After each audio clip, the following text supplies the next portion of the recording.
Alors faisons un tri déjà. Il y a toute une carrière qu'on peut faire quand on est vraiment investi dans la matière à l'Académie de La Haye. Il y a d'abord la direction d'études en marge des cours. Alors ce sont des jeunes professeurs qui sont là.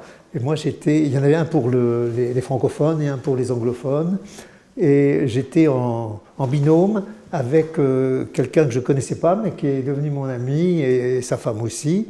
C'était Peter Herzog, qui à partir de là, j'avais obtenu de lui des contributions intéressantes dans la revue critique sur l'Act of State, sur le Forum Non-Convenience, des choses qu'on ne connaissait pas bien en France et qu'il avait bien francisé, enfin pas francisé, mais rendu assimilable à des Français. Voilà. C'était des bons articles. Bon, il est mort maintenant, mais il était beaucoup plus âgé que moi déjà. Et c'est des choses anecdotiques, les conditions de leur mariage, tout ça, c'était très amusant. Mais enfin, je ne vais pas raconter ça, non. Alors, après ce premier acte, ce premier grade, après, il y a les cours. Alors, moi, j'en ai eu 3, finalement, enfin 2. La réciprocité, le cours général, et puis une séance inaugurale, enfin, qui était quand même sérieuse.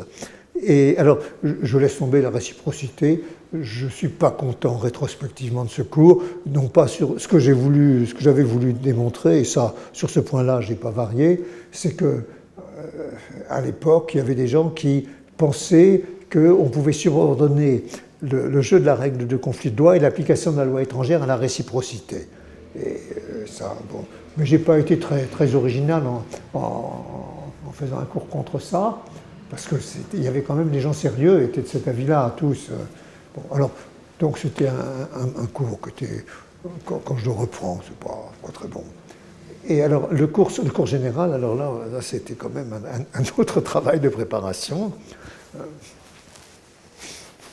J'avais été prévenu, on est prévenu très longtemps à l'avance. J'avais été prévenu 4 ans à l'avance, je crois, que le cours général pour moi, cette année-là, ça serait pour moi.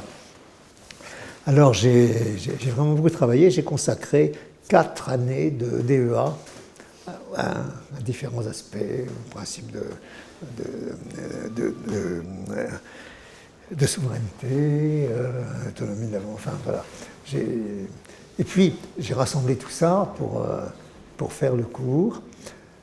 Alors, quand je l'ai un petit peu repris en main, je me suis rendu compte, surtout après avoir repris en main la thèse, qu'il y avait quand même, sans que je m'en sois tellement rendu compte à l'époque, quand je le faisais, mais des liens entre les deux. Parce que mon histoire a un peu tarabiscoté sur la question préalable et le lien avec le territoire qui était le lien avec les territoires, quand même important à l'époque dans mon esprit. Puis quand j'ai relu ça, je me suis dit, après tout, c'était pas idiot, mais c'était pas très réaliste.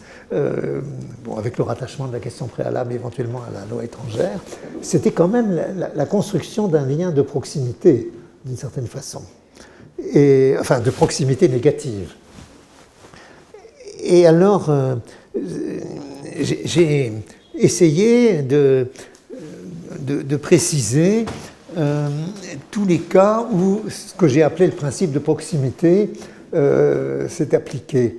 Et surtout, il fallait que je l'oppose aux autres et que je ne fasse pas quelque chose qui soit totalitaire, comme on a trouvé une idée. Bon, alors on va dire qu'il n'y a que ça de vrai.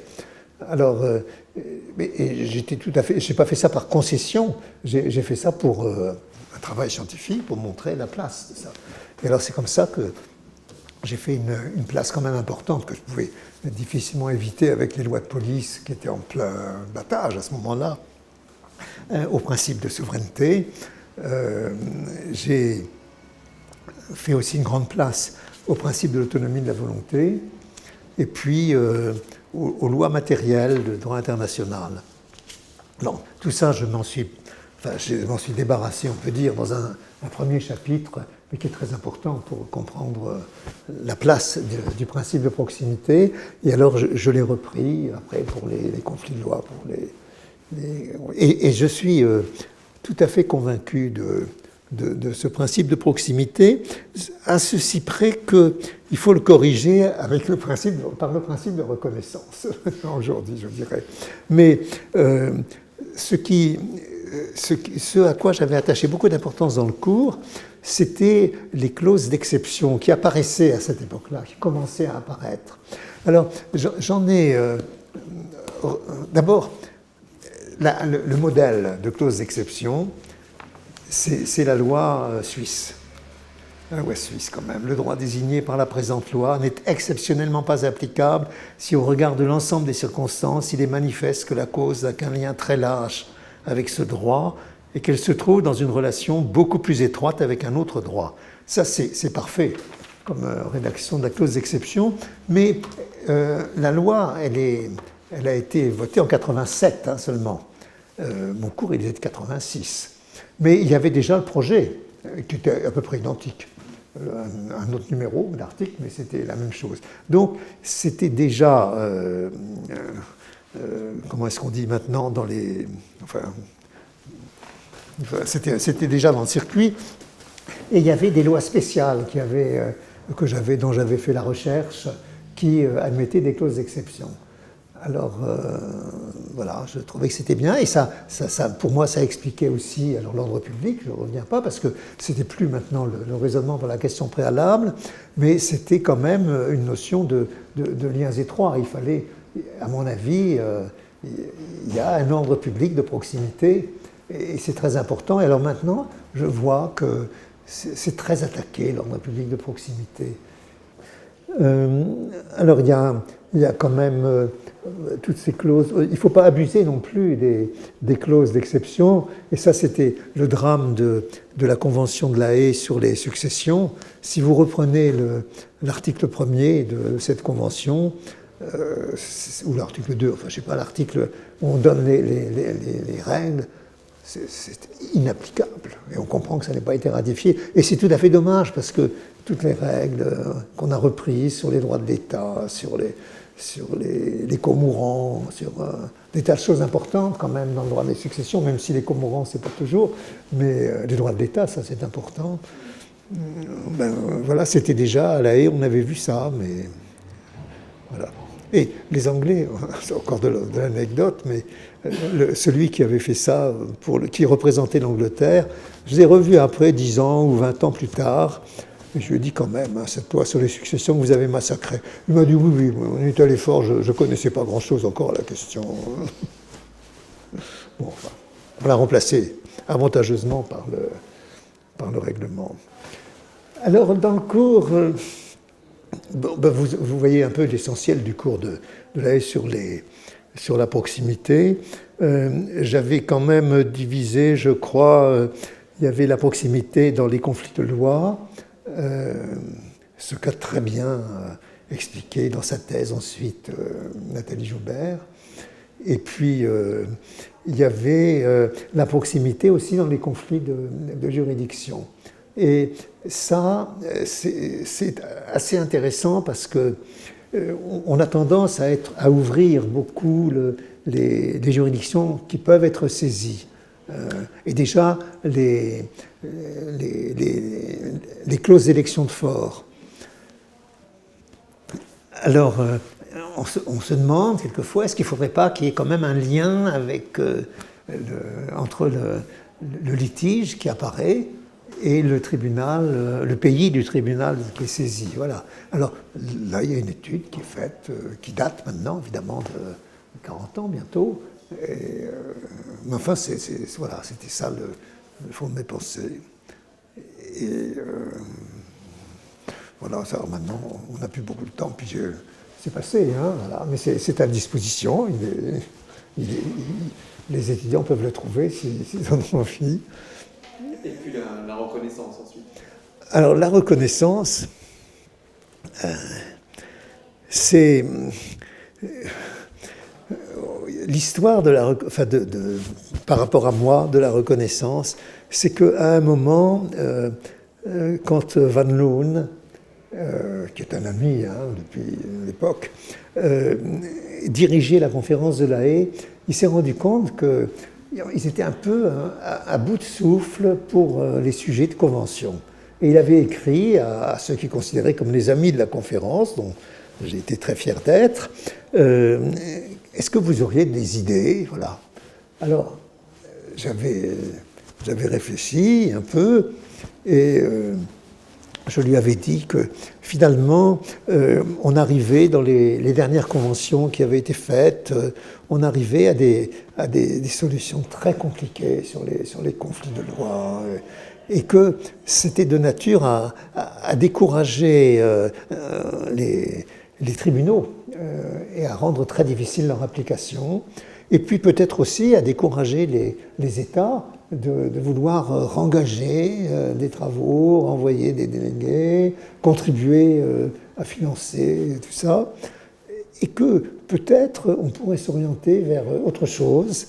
Et j'avais commencé à évoquer un peu l'idée de reconnaissance. Et puis alors, après, il y a eu les Allemands avec qui je travaillais, parce que, oui, pour mes liens avec l'Allemagne, j'ai eu l'honneur très longtemps de faire partie de leur comité de Deutscher Rat für internationales Privatrecht, qui était en réalité un organe consultatif à effectif limité. Ça n'était pratiquement que des hauts fonctionnaires et beaucoup de professeurs de droit international privé allemands. Et il m'avait invité à faire partie de ça. Alors j'étais très content, d'autant plus que j'y étais à la période très passionnante pour cette matière de la réunification de l'Allemagne après 1989. Et alors, on m'avait demandé de faire un article sur aussi général, ce que vous voulez. Et alors, j'avais commencé à développer beaucoup l'idée de reconnaissance. Enfin, c'était encore timide, mais et puis c'était pas intitulé comme ça. Ça venait dans une deuxième partie. Il fallait quand même lire l'article pour le voir. Alors bon,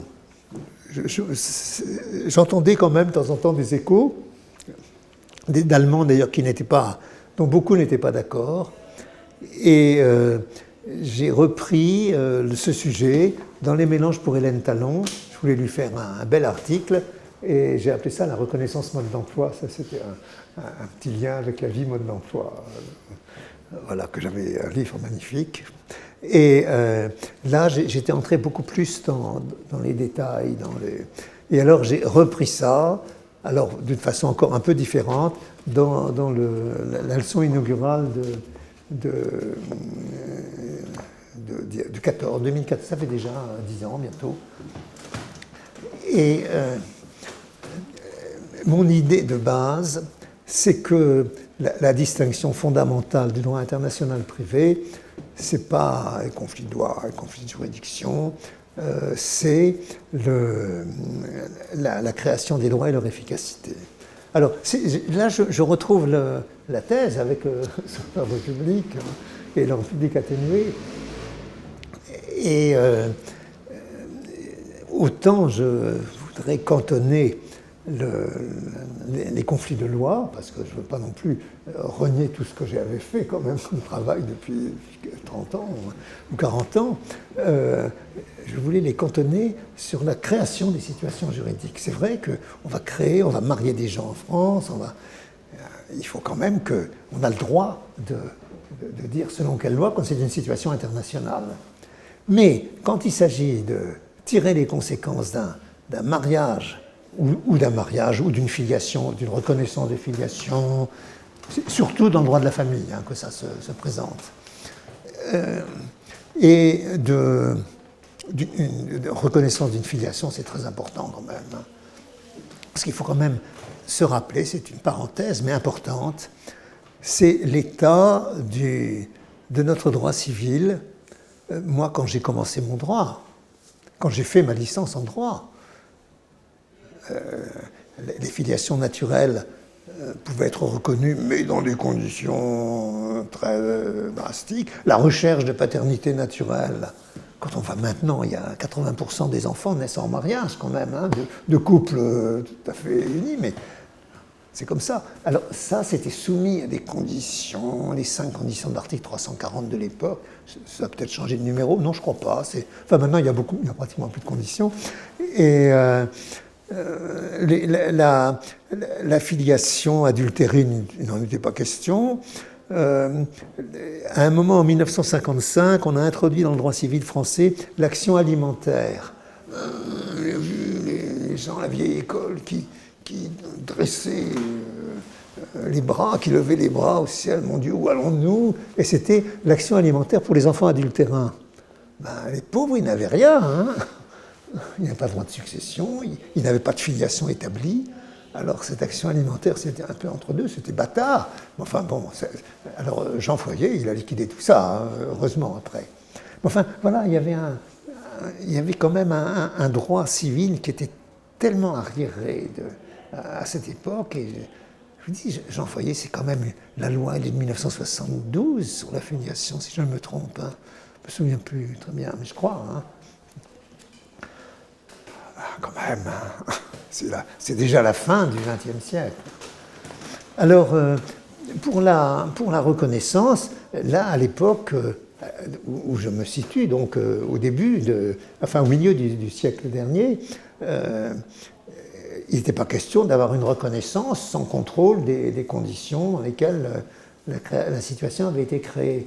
Mais je dois dire qu'avec le temps, moi, ça me paraissait aberrant de vouloir ignorer complètement une situation qui était déjà en route depuis 20 ans, depuis 25 ans, et qui s'était développée dans le pays où elle s'était créée. Enfin, voilà. Une action alimentaire, enfin une action en contribution aux charges du mariage, même en cas de mariage polygamique.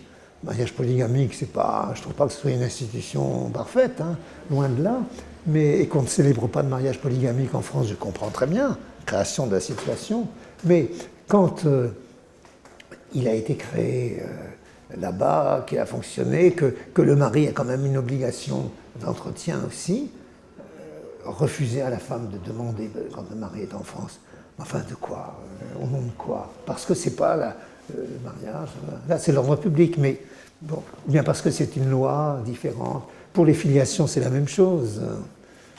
Voilà. Pour un litige successoral, une question préalable de filiation qui va se poser. Alors, à mon avis, il faut reconnaître la filiation qui a été établie à l'étranger sans contrôler quoi que ce soit. Alors, après, on pouvait discuter, c'est pour ça qu'il y avait le mode d'emploi.